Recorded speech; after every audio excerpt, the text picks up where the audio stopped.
NACA had an open house one weekend. And I headed over to NACA to one of the wind tunnels because I'm interested in aircraft and all. And in the wind tunnel was what I described as a flying saucer. There was no doubt about the form of the craft that was there. 25, 35 feet in diameter, probably 4 or 5 feet in depth and thickness, but then it just tapered down on the ends. Went to the Pentagon for a job interview. The major that was interviewing me brought up this subject. It had nothing to do with what I wore.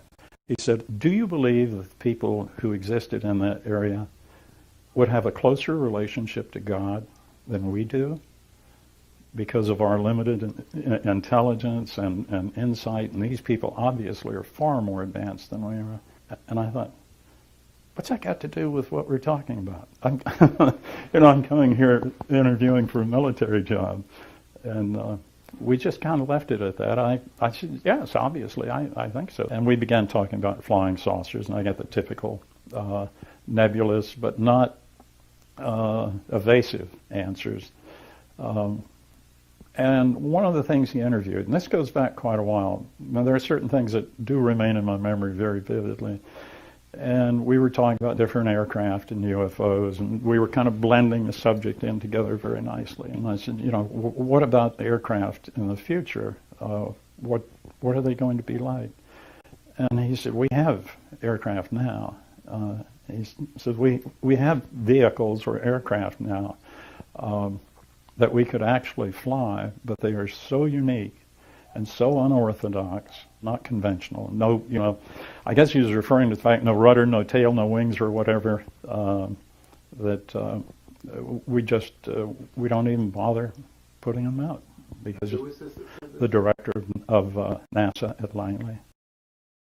I'm trying to date this to the best of my ability, around 56, 57, something like that. I was stationed at Fort Knox, Kentucky.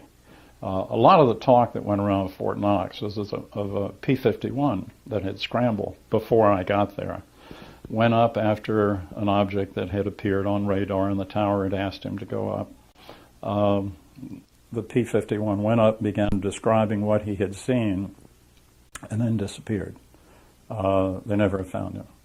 I don't know whether they found pieces of the aircraft, but I don't recall that they even found pieces of the aircraft. I was at Fort Knox up until about 11 o'clock one night, and then got in my car and drove to Fort Campbell, where I had some collateral duties also. Got into Fort Campbell about 1 o'clock in the morning. There was a little diner that stayed open all night, and as I went to the diner for coffee and donuts that night before I went back to the barracks, I noticed it was pretty full.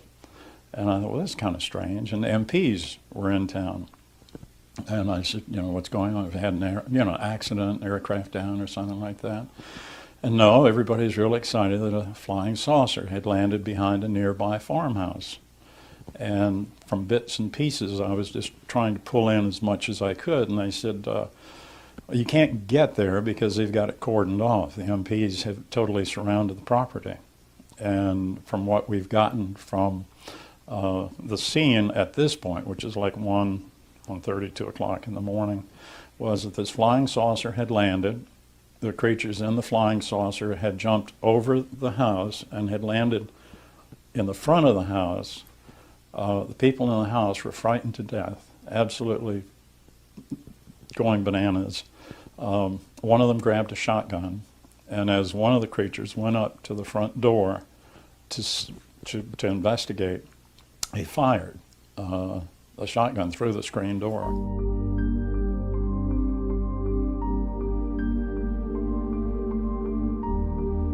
The people, or the creatures from the flying saucer, decided this was not a very good place to be. So they ran back out, they jumped back over the house, went to the back wherever the flying saucer was located, and took off and disappeared. MPs were there, and I'm sure this isn't a military report somewhere. They were from Fort Campbell, because this is the nearest base, and the ones that were outside were from the base also. So they were from Fort Campbell, because the state police were out there also.